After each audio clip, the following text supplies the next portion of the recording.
Agarré, patrona. Oh. Agarré duro. Oh, sí, está pesado. Está pesado. Yo no sabía que estaba What, heavy. is it? Yeah, it's heavy. Put it on. A ver, patrón, ¿cómo es que sí? Several months later.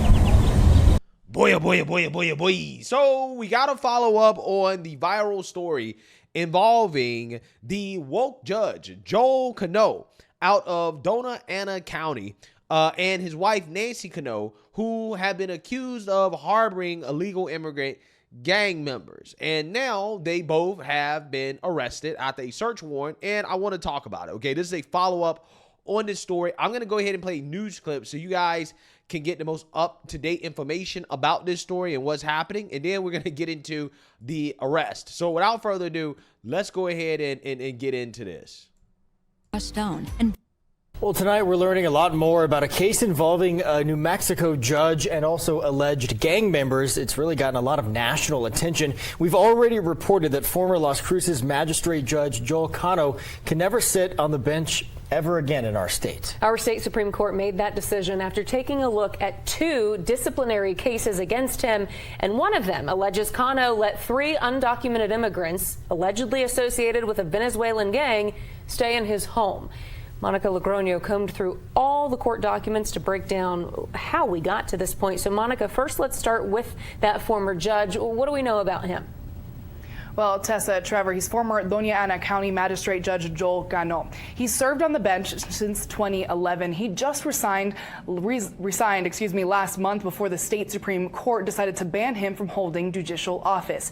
Here's his resignation letter from early March. Now, in it, Cano doesn't give a reason for resigning, but we know that it came just days after Homeland Security raided his Las Cruces home. Now, we're getting more details of this case from the search warrant.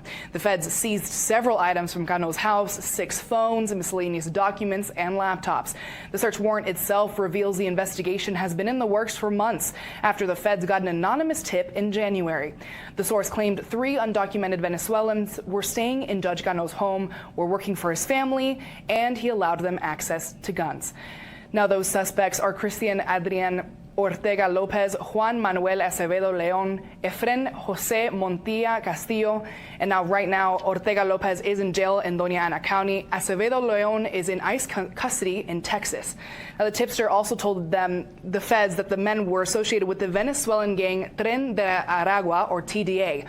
It's also considered a U.S. foreign terrorist organization per a President Trump executive order. Hey, I want to say this real quick, right? I want to say this.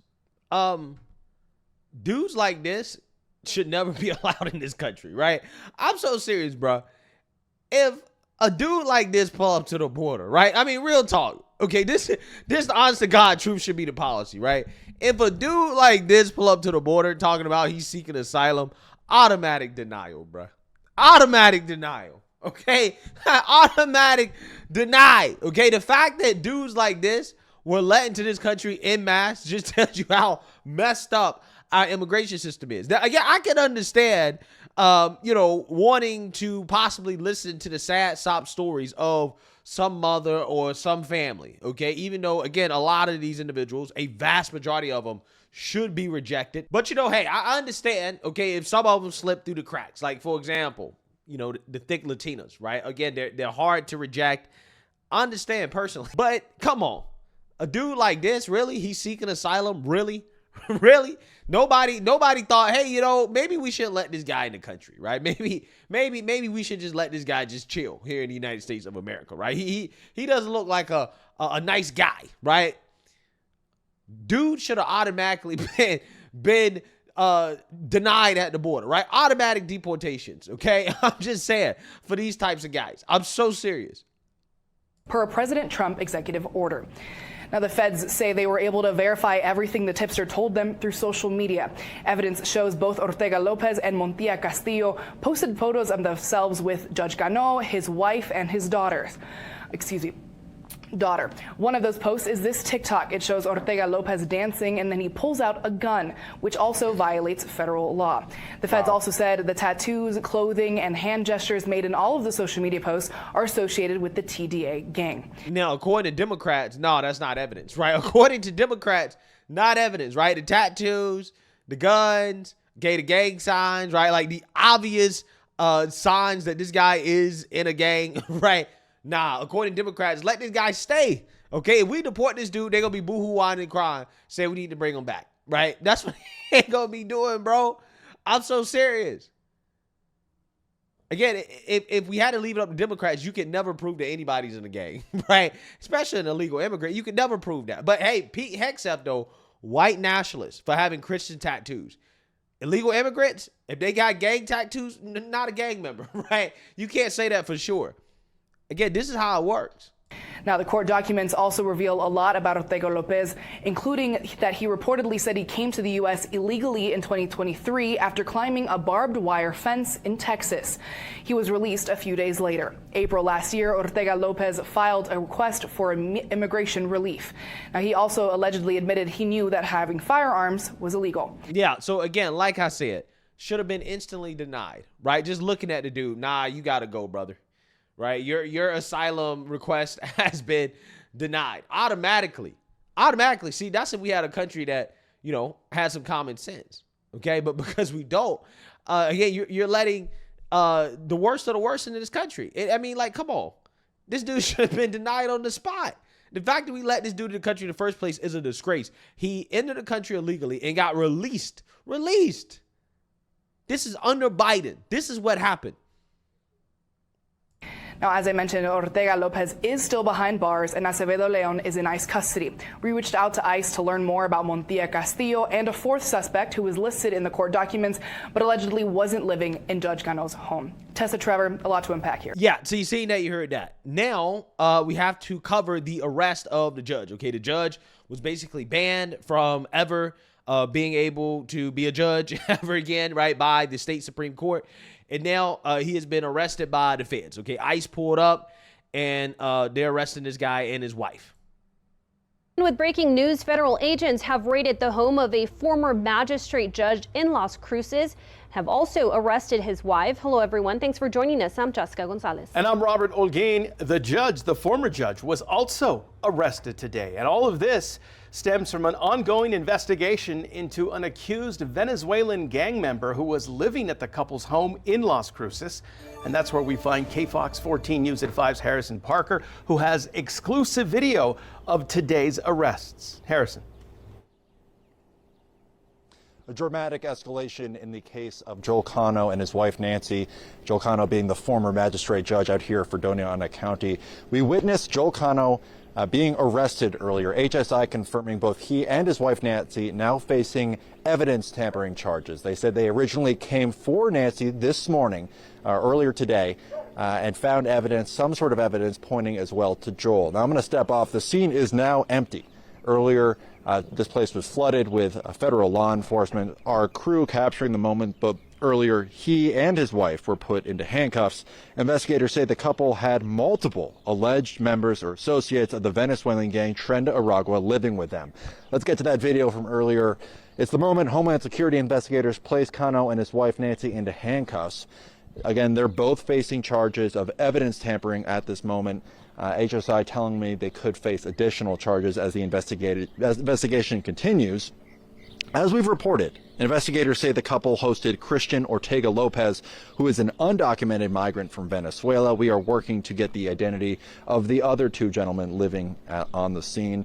Authorities say Lopez displayed clear indicators he was associated with TDA. They say that included clothing, tattoos, voicemails, and text messages. Ortega Lopez was arrested at Cano's house back in February and accused of being in the country illegally. Earlier, I spoke with neighbors about the raid. Of them changed at all at the Cano? No, not even remotely. I know my wife and went to one of the hearings for one of the boys, and there was 30 35, 40 people there. And the judge at the outset said, "I'm stunned. I've never seen this kind of an outpouring." Most of the people here in the community knew the kids, and we'd see them riding back and forth, and they'd always wave and say hi. Cano resigned from his position as the magistrate here in Doña Ana County last month. He did not state a reason, but the New Mexico Supreme Court has now banned him from ever holding a position like that again. I'm Harrison Parker reporting from Las Cruces, KFOX 14 News at 5. Yeah, so this judge has been arrested. Additional charges are probably coming.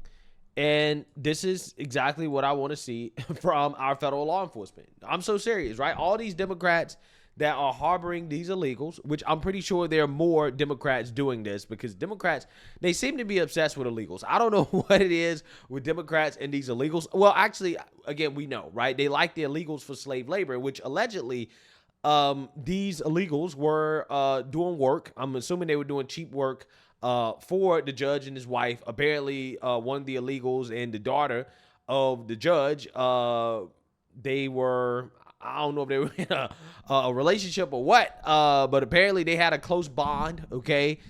Maybe the illegal was clapping cheeks. I don't know, right? I'm not saying that's actually what happened. I'm just saying that it kind of sounds like a freaky deaky story, to be honest with you. To keep it all the way 100 with you. This story sounds strange, right? It's a very strange story. I think there was a lot more going on with these illegal immigrants than what we know. But as far as what we know right now, they were cheap labor. And, you know, it seems like the judge, I don't know, had a thing for that, right? He was like, okay, cool, I'm going to let you stay. You know, we go make sure that we give you a home. And, you know, they're harboring gang members, right? Giving them guns. Taking pictures. I mean, you know, that dude sit up in there like he's Scarface or something, you know? I'm just saying, like, he a gangster, right? The judge. So, you know, again, this is a strange world. This is a strange story. But I have no doubts in my mind that there are more Democrats that are doing this, and all of them have to be arrested. I am glad that the feds went after this judge. We have to make an example out of him and show this country that we're not playing around when it comes to these illegal immigrants, right? And if you are one of these Democrats that think it's a good idea to try to protect them, okay, to harbor them in your own home, yeah, you're going to face arrest as well, too. You're going to face the consequences. So, again, wild story. Let me know what you guys think. Make sure you like, comment, and subscribe. Most importantly, share a Black conservative perspective. Peace.